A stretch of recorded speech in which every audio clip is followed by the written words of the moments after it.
आज हम अध्ययन करेंगे विद्युत क्षेत्र का। यह देखा गया है कि बिंदु आवेश प्लस क्यू रखे जाने पर यह अपने आसपास के क्षेत्र के गुणधर्म को परिवर्तित कर देता है।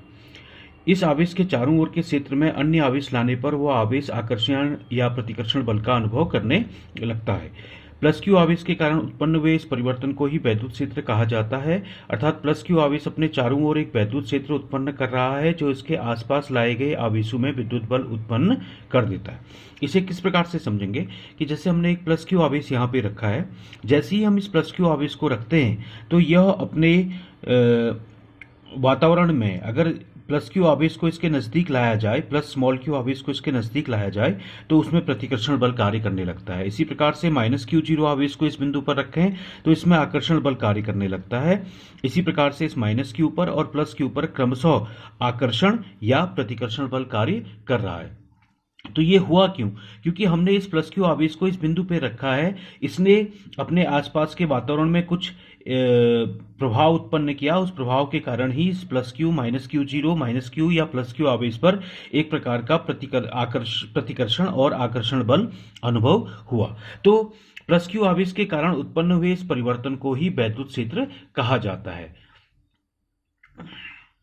अब इस विद्युत क्षेत्र की तीव्रता को कैसे व्यक्त किया जाए, इसको परिभाषित कैसे किया जाए या इसका मान कैसे ज्ञात किया जाए, इसके लिए एक परिभाषा है। किसी बिंदु आवेश प्लस क्यू के कारण किसी बिंदु P पर, जो कि इससे r दूरी पर है, उत्पन्न वैद्युत क्षेत्र E उस बिंदु पर एकांक धनावेशित परीक्षण आवेश द्वारा अनुभव किए जाने वाले विद्युत बल के बराबर होता है।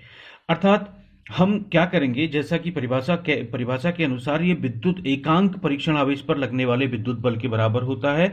तो हम सर्वप्रथम प्लस क्यू जीरो आवेश पर लगने वाले वैद्युत बल की गणना करेंगे, जिसका मान कूलॉम के नियम से F बराबर 1/4πε0 Q zero upon R square है। अब चूंकि यह Q0 आवेश पे लगने वाला बल है और हमें यूनिटरी लॉ से एकांक आवेश पर ज्ञात करने वाले बल का मान ज्ञात करना है, तो हम इस F को Q0 से भाग देंगे। यही एकांक धनावेशित परीक्षण आवेश पर लगने वाला जो बल है उसे हम कहते हैं वैद्युत क्षेत्र। तो प्लस क्यू आवेश पर के द्वारा बिंदु P पर विद्युत क्षेत्र E बराबर हो जाएगा F अपॉन Q0 और इसका मान हो जाएगा 1/4πε0 Q zero upon R square. इसकी दिशा F12 की ओर को होगी, अर्थात 1 से 2 की ओर को। क्योंकि यह प्रतिकर्षण बल है तो इस बिंदु P पर जो लगने वाला बल है उसकी दिशा F12 की दिशा होगी तथा वैद्युत क्षेत्र की दिशा भी उसी दिशा में होगी, अर्थात 1 से 2 की ओर, बाहर की ओर या दाईं ओर।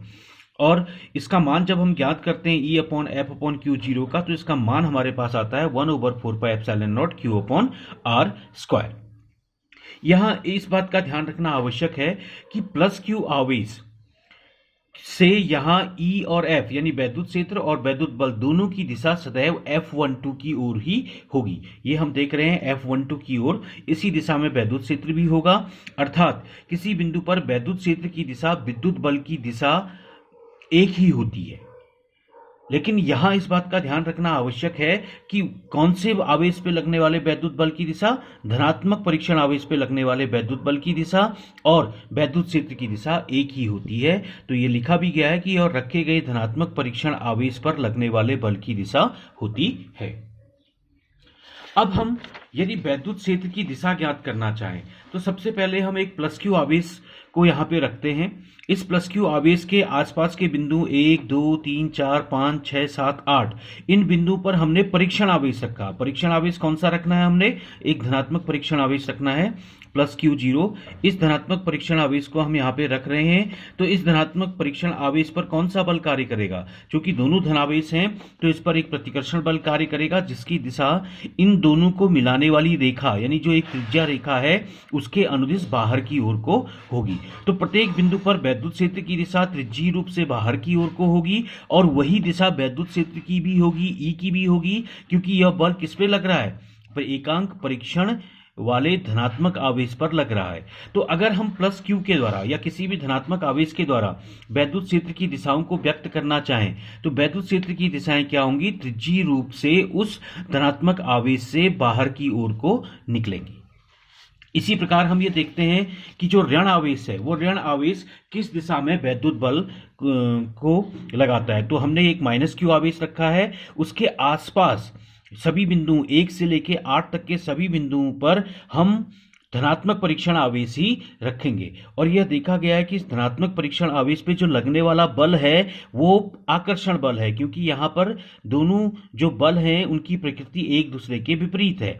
और यहाँ पर जो वैद्युत क्षेत्र है वो भी इस धनात्मक परीक्षण आवेश पे लगने वाले बल की दिशा जो त्रिज्यीय रूप से अंदर की ओर को है उसी दिशा में होगी। तो यहाँ पर हम देख सकते हैं कि हमने माइनस क्यू आवेश रखा है और ऋणात्मक आवेश के द्वारा जो विद्युत क्षेत्र की दिशा होगी वो किस दिशा में होगी, वो त्रिज्यीय रूप से अंदर की ओर को होगी। ऐसा क्यों होगा?